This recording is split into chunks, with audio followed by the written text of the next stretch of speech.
Лапы у ели дрожат на весу.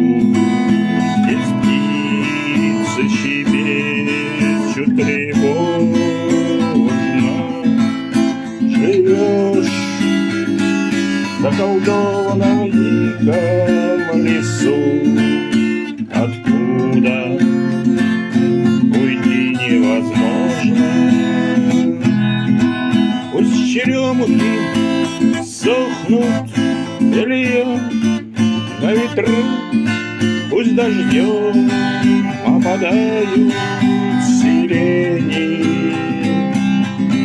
Все равно я отсюда тебя заберу во дворе.